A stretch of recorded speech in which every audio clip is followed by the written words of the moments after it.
announcement to make. We'll do 2 videos tonight. The first one's going to cover a fun announcement that we have for you.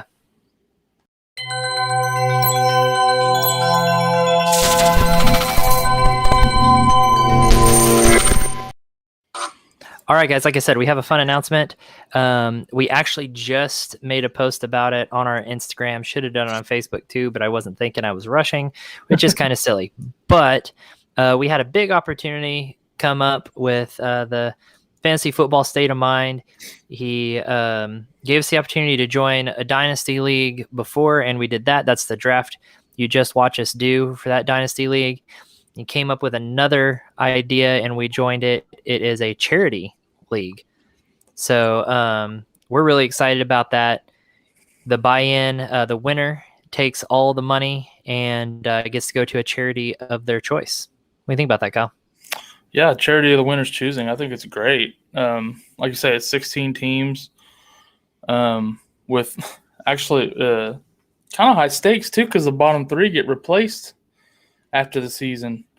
No doubt. That would suck. Getting the bottom 3, not only does your charity not get money, but you don't get to play in it the next season. You don't get to play for that charity anymore. So, but I do like it because it gives more charities a chance, gives more pages a chance to be in there. So I think that's really fun.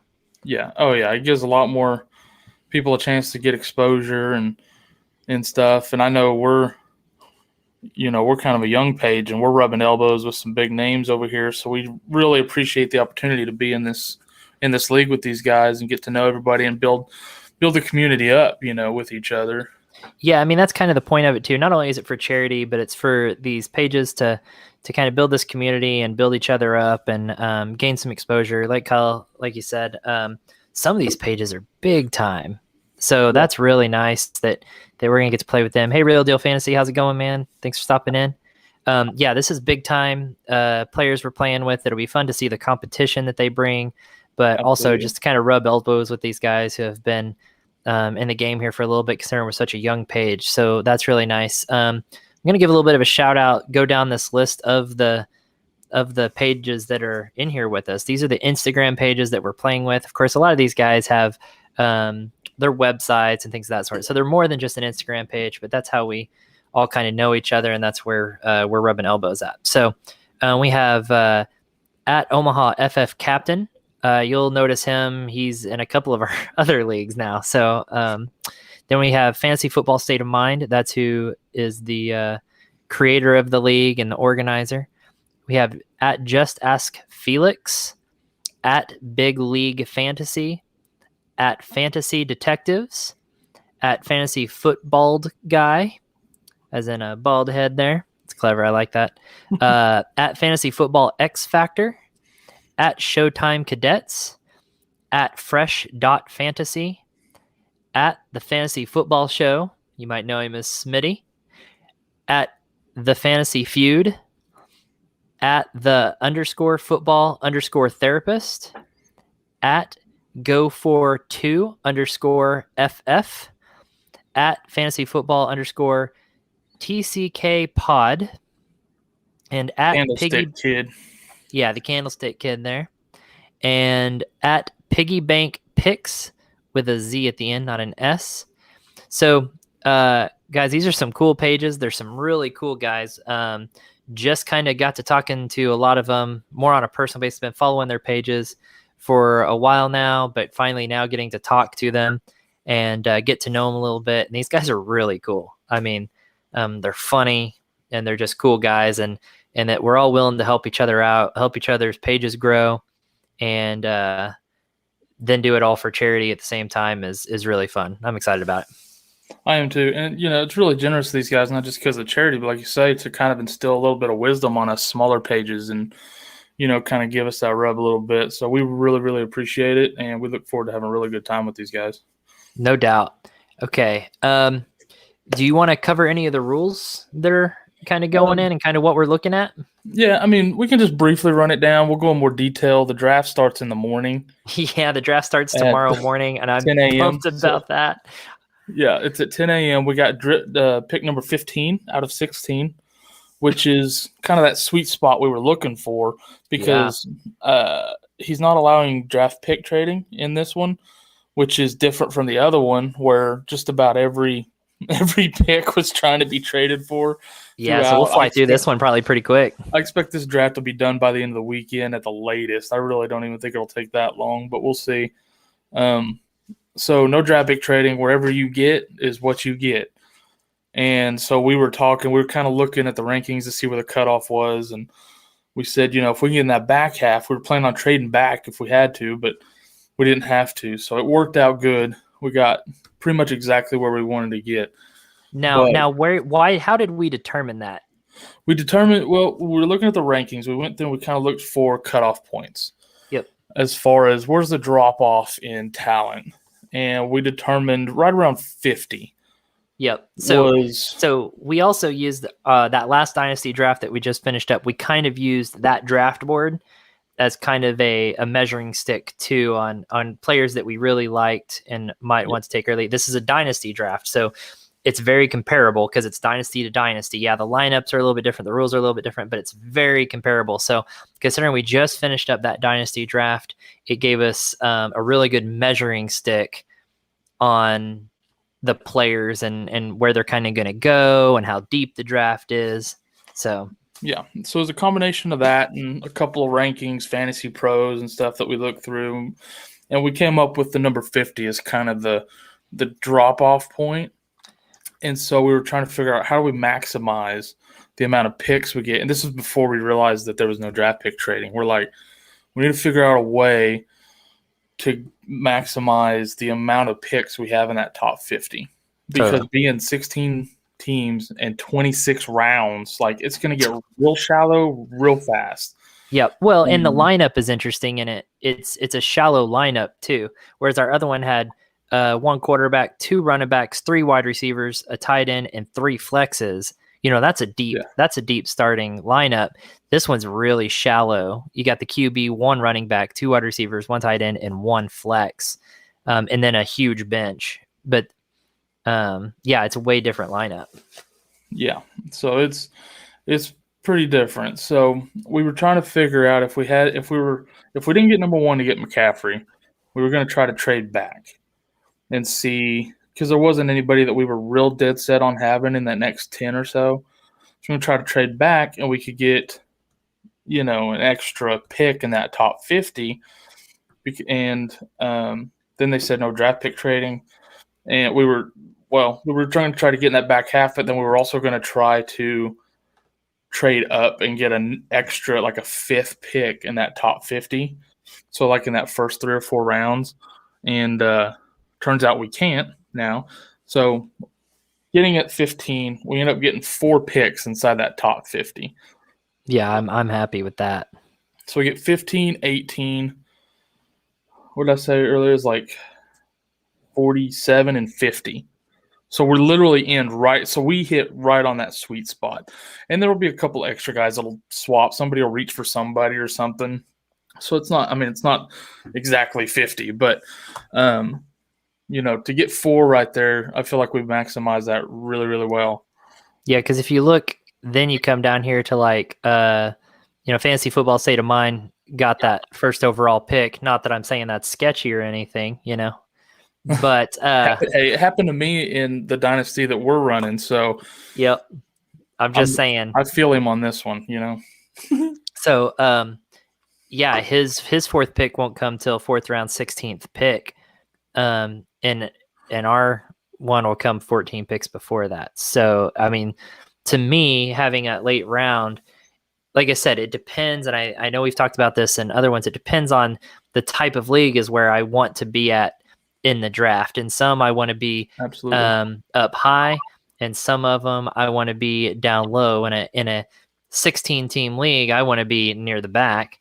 In a 8 team league, I want to be at the front of the pack. In a 10 team, probably at the front, depending on if it's a redraft or if it's a keeper league or, a dynasty league. That also all matters. So to say I have a preference on draft position, it differs with every draft and your strategy and what you're going for. And this one just happened to fall right into our lap the exact way we wanted it. Yeah, we got very, very lucky with that draw for sure. As did the other Dynasty League. We got lucky with it too. So Yeah, so far well. That one we didn't draw. We made a swap, and then it worked out for us. So yeah, just a little bit of work around there, but either way, we've gotten our draft position that we wanted so far in both leagues. right. So going on down through the rest of the scoring here, it's a little bit different from the other one that Fantasy Football State of Mind ran for us. So this one's only 4 points per passing TD, where the other one was 5. A little less emphasis there on quarterbacks. It's only slight, but it counts. Yep. You don't get the 1/10 of a point per rush attempt here like the other one. The reception is not tiered like the other one. It is a full point per reception. Yep. No kickers, no defense. You get down towards the bottom here. There's a bonus for 100-yard and 200-yard games. That's not typical, but it's something he did for this one, and I think it's kind of neat. That looks to be rush and receiving yards. Is that combined, I guess? Yes. So overall yards? It says combined rush all-purpose yards. So from 100 to 199, you get a point. For a 200-plus yard game, you get 2 points. I'm guessing that goes for your quarterback too. I mean, if you not that your quarterback would have a lot of receiving yards. If he runs for 100, sure. So like Lamar, I mean, 1 point for a quarterback rushing for 100 yards, but hey, I'll take it. Yeah, like Lamar Jackson's had games where he rushed for 100 yards. Yeah. So I get an extra point for that. That's cool.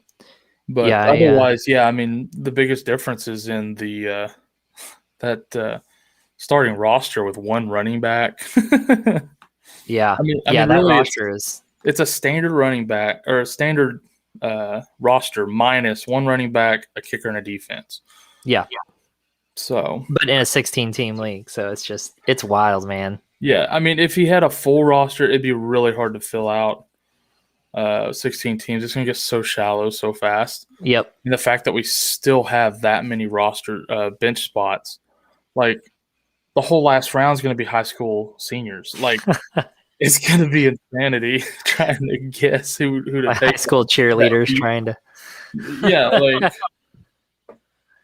it's gonna be crazy. But it's gonna be fun. What I like about it though is it's gonna be a little unpredictable because of that, because of how deep it is. You know, everyone's gonna kind of have their 4 top players, 3 or 4 top players, and then from then on, it's interesting. You know. Yeah. Now, what I'm curious about is the guys who leave the bottom 3. With this being a dynasty league, 3 more coming in. I don't know exactly how that looks. They take over those teams. A random draw take over those teams. Yeah, I'm not sure. Hey Ben, how's it going, man? Thanks for joining us over here. Just talking about our new dynasty league that we just joined. It's a charity league, and it's with a bunch of other Instagram accounts. So we're pretty excited about that.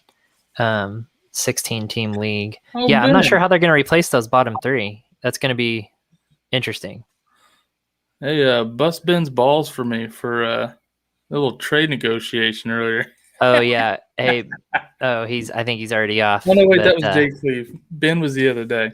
Yeah. Ben's the one that Ben he sent me one that yesterday. I didn't respond to this morning. That wasn't. Oh, was that this morning? I thought it was yesterday. Yeah, no, I sent it yesterday. Cleve, Jake Cleve was the one I was dealing with. That's right. Yeah. So we're getting to know these guys a little bit through some trade negotiations. They're both very similar in negotiations. Well, yeah, a little bit. It's going to be fun to get to figure that out. What was I talking about before Ben hopped on? I don't remember. Oh, I don't know how they're going to replace those bottom 3. I don't know how they're going to come in and replace those if they just take over their teams. I mean, if they were already the bottom teams, do you really want to be taking over those bottom teams and starting from there? I don't know. But I guess you'd probably get top draft picks. You know, you come in, take over the bottom team, but then you get the top rookie draft picks the next year. I'm not sure how that works out. Not that we have to worry about it because we won't be in the bottom 3. True. But like that original dynasty that I joined way back in the day, I came into a lower half of the league team and turned it around into a championship team. So yeah, it's possible if you know what you're doing to kind of come in and turn things around. So I'm Yeah, guessing it'll probably be something along the lines of whatever the highest ranked team was. Whoever's the first to confirm that they want to be in the league will get that one, and then down the line. yeah, That's just a total guess. I have no idea how he'll do it. yep. I'm sure he has a plan. He always has a plan. So I trust So, him. yeah, I think he knows what he's doing. The main thing we have to decide here is what charity we want to play for. And we haven't quite decided that yet. We haven't really discussed it yet. But if you have any idea on who we should be playing for, let us know. Shoot us a message, comment. Yeah, just suggestions. I want to hear. We had talked about something to do with, kids or animals, something like that. So just let us know and what you think, who you think would be a good, suggest some things if you want us to learn about certain charities or something. And we'll want to do some research and we want to give to something that we really care about. There's a lot of good ones there's so many good charities. St. Jude's and all those for the children, I feel like ASPCA, stuff like that. I think in my heart of hearts, though, I want to donate to something that isn't huge. Like St. Jude's, I love St. Jude's, but they get so much money and stuff. They're more well known. Yeah. I want to find something that's a little bit less known. I feel like something that kind of struggles getting donations a little bit. The first thing that popped in my head was who was it you got Bailey through? Bella? Oh, I got her through Pet Angels, but there is a Bella Foundation. That's where my other dog came from, Riley. Okay. And Brock. That's where Brock came from. Bella. Okay, I had the place you got Brock and Bailey backwards. Yeah. So Bella would be good. Something local. Yeah, I wouldn't mind something local, but I don't know what he's wanting to do, if he wants to keep it local, national, or what. Yeah, I'm not sure either. So, we'll have to mold this around a little bit, but I'm excited to choose who we're playing for and see if we can't raise some money for them. That was the first thing into my mind. Maybe Bella, like in Brock's memory. That would be fantastic. I'd love to do that. And then, we don't have to. We can try to collect some donations away from that. Like if you're rooting for us, maybe donate a couple bucks to the cause, and we'll put it all towards the charity. Yeah, and so even if we don't win, at least the charity still gets something. That would be really cool. I think that'd be fantastic. Yeah, we should set up some sort of way for people to donate. I'm sure Bella might be able to hook us up with a direct donation link or something like that comes via Boom Bust or something. That would actually be better. That way it can go straight to like in the name of our company, but then we don't have to actually like collect it and transfer it. It can just go straight to them. And as the money comes in, it can just go straight to their account. Like they don't have to wait for us to collect it all or whatever like that. That'd be nice. Yeah. And then the people who donate can see it's going straight to them, Yeah. It would also be easier on taxes. Yeah. I'm not collecting the money and then get a receipt. Well, easier for us not to have to worry about it, but easier for them to deduct it too.